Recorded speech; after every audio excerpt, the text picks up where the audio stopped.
ci ñuy wax mbirum crise politique ak dafa am crise au sommet de l'état coow moo nekk trahison bi dox sànq moom nee na crise amul au sommet de l'état dafa am ñoo xam ne ñoom ñoo nekk des marchands de crise ñoom ñoo bëgg a ñëw gëmloo Sénégal yi crise ndax ñoom dañuy dugg biir palais génnewaal seen ay enveloppe loolu est-ce que du mën a est-ce que du nekk genre forme de diffamation bu ñu ko bëgg a tuddoon parce que palais ka fa nekk mooy président kon bu fa nit nekkee bu fa nit jugee yor enveloppe peut-être kon le président moom moo ko mu ñooñu ñooy créer li nga xamante ni si moo nekk benn idée de crise beneen bi des aussi muy mettre en garde ñi nga xam ne ñoo nekk les hauts fonctionnaires comme quoi que mu ni bu leen nit def loolu lu gën war te def wala lu méngoo ak constitution lànk leen bu leen ko def écarté wul les policiers wala ñeneen en tout cas il a parlé de tous les corps comme quoi que xëy na je sais pas lan la ñu bëgg a xamal mais comme si que dafa am ñoo nga xam dañoo nekk au sommet de l'état ñuy diggal ay nit ñuy def ay mbir yoo xam ne méngoowul ak yoon li mu digle et ci contexte boobu ci la créé au complot ni xam na li nga xamante ni si moom mu ngi xew ci réew mi.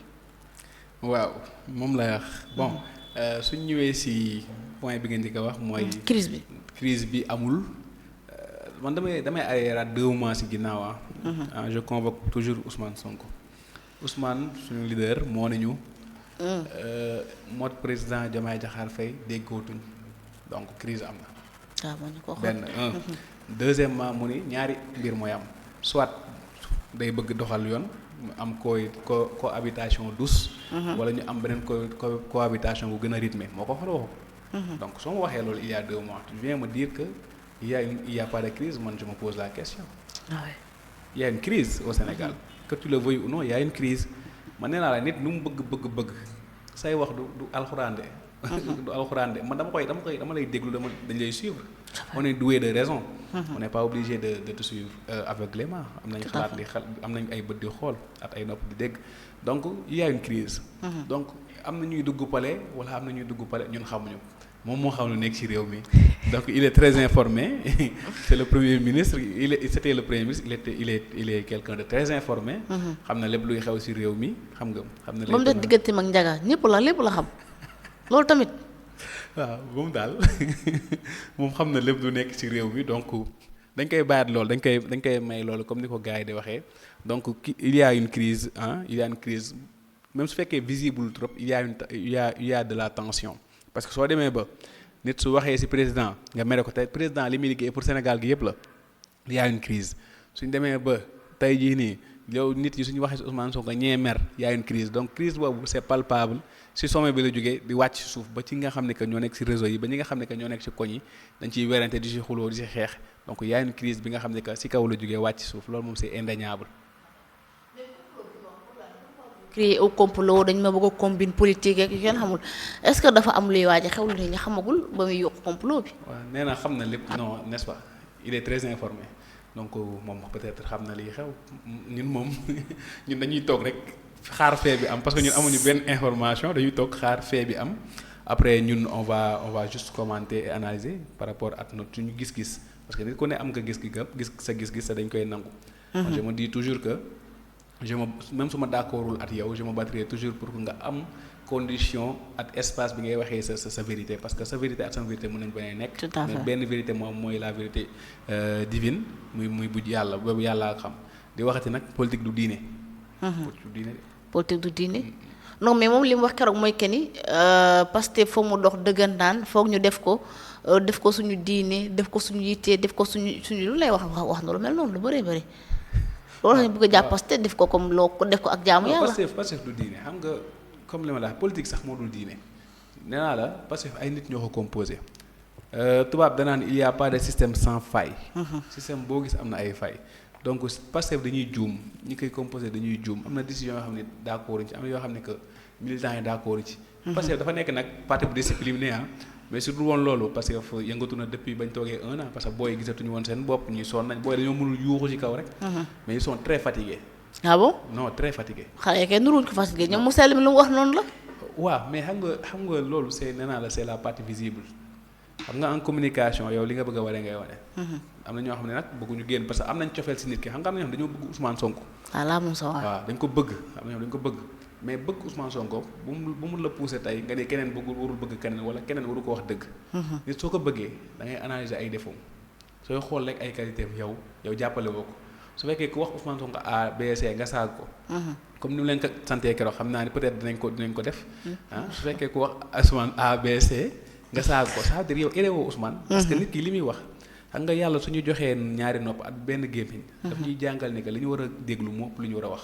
normalement donc tey déglu boobu ngay déglu di nga ni kii de wax na lii mais ngeen ne kii lan moo tax nga wax lii dina la expliquer fu mu toll yow nga wax ko yow amoo dëgg moom amul dëgg yàlla dëgg bi yàllaa ko yor. donc pourquoi nga ne forcément kii lii la war a wax. yàlla mayul loolu kenn yonante bi sax yàlla mayu ko. waaw alors ci loolu Ousmane Sonko dafa wax ni report des élections. mu ne ñoom du ñu nangu benn yoon ñuy dàq élection locale yi. mu utiliser benn moom mu ni gone bu dee dafa entraîné ba am doole na ñëw ci làmb ji waaye amatul alibi naan sama lii ak sama lee li mën a def baal mooy kay na ñëw bëri ndax ñoom pare nañu pour li nga xam ni moom moo nekk élection yi xam nga nous tous j'espère que mu nekk yow on est d'accord pour calendrier républicain bi ñu kii ko ñu respecté ko comme ni mu waree. oui bon je pense que moom mu ngi woon ci biir il est très informé et que xam na ni que président genre man yu ma gisoon ministère de l'intérieur génn na ay communiqué ñu ngi doon jëm ci loolu et que président est toujours dans les délais pour fixer les élections en mars xawma février donc du coup. démb je pense semaine bii rek le directeur des élections wax na ci il est toujours dans les délais donc du coup. jour bu muy jël président moom moo yor kii moom jour bu muy jël décret kenn du ko dicté moom mooy xool jël décret selon calendrier républicain bi ñun ñëpp dañuy souhaiter que jour bu war a am élection ñu def ci élection mais aussi su fekkee ne que intérêt Sénégal feeñu ci mën nañ ko xool nu ñu koy tëggaatee waxtaanee ko parce que suñu defee élection 2027 war a defaat élection 2028 je pense. législative war a defaat élection 2029 day métti ci Sénégal te élection xaalis lay jar. léegi donc du coup gars yi war nañu mën a waxtaan pour xool nan la ñuy boole au moins ñaari élection yi nga xam ne que mooy municipal yi ak législative yi nga xam ne. législative ak local.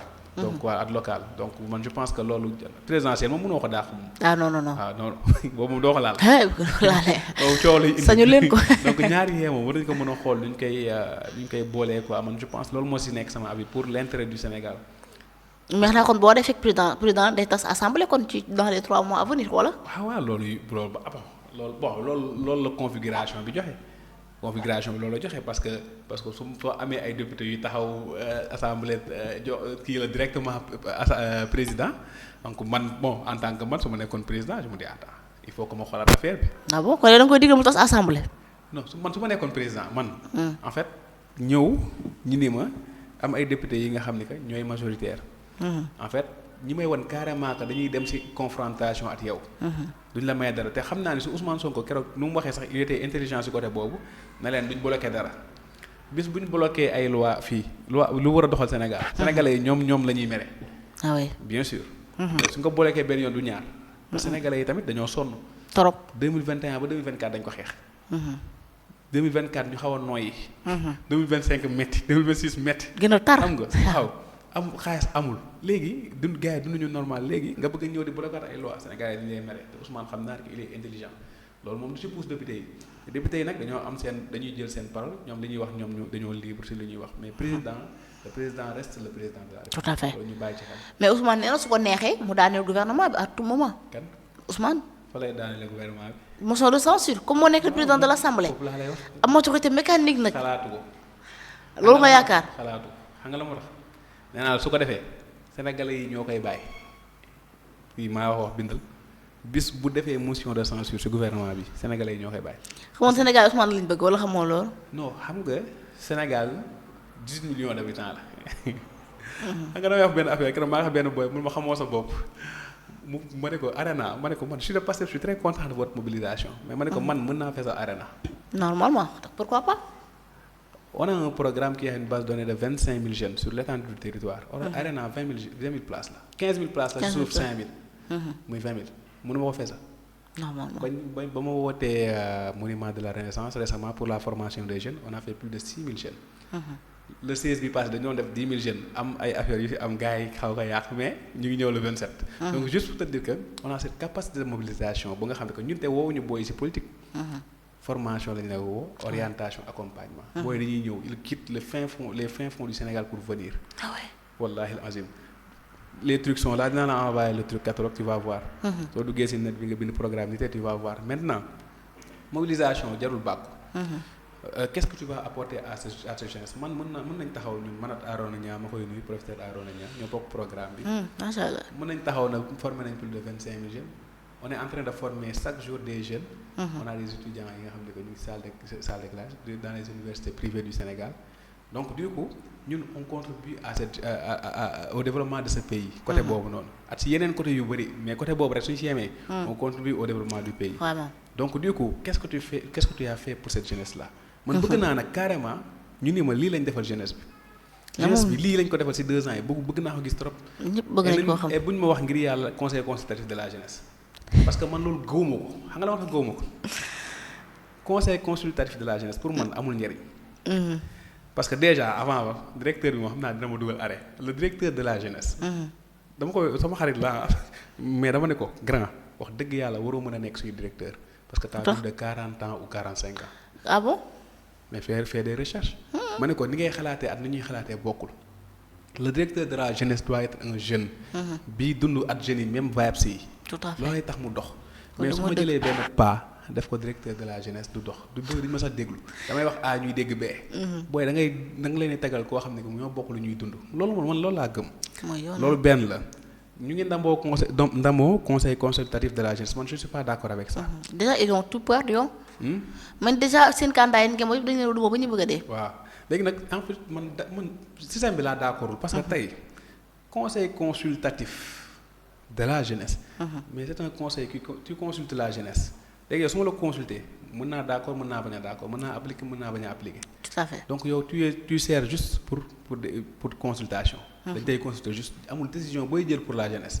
maintenant tey soo tegoon des comités de veille et de suivi d'accompagnement communal. en mentorat entrepreneuriat tout ça moom moo gën a pertinent. que ngay def conseil consultatif de la jeunesse parce que boobu ñoom dinañ mën a impacter carrément la jeunesse. sur des actes mais quand tu consultes la jeunesse. c'est pas des actes ce sont des paroles yi nga xam ne que amuñu pouvoir de décision. et foofu dama siy lancer appel monsieur le président de la république pour man war nañ mën a gën a jox gëdd jeunesse bi. man sama rêve mooy gis des jeunes yaa ngi nii des journalistes talentueux des jeunes yi nga xam ne que ils sont talentueux si les sphères de décision. yi nga xam ne que carrément jeunesse bi day ñëw xool na kii yow kii sama boy la ñooy ànd ñooy demandoo plage. mu ngi moo gérer lii kon man damay gëm affaire bi. président de la république maa ko wax fii wallahi al azim su gëmee jeunesse bi jox leen ay opportunités. 2029 day toogaat si réew mi. non mais il va développer ça avec les jeunes. xoolal na jeunesse bi mooy représenter plus de 75% de la population.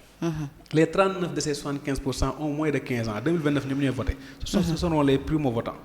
Tu investis sur cette jeunesse là ñun dañuy nekk toujours en contact avec cette jeunesse là. ok soo investir ci jeunesse boobu ñu gëm la. vision lañ lay toppee toppuñu ay politique. non politique bi su wootee woon fii jeunes yooyu ñun ñu woo leen ñun la ñuy topp. parce que ñun li ñu leen di jox moom moo leen di accompagner seen avenir. bien sûr on les forme on les accompagne.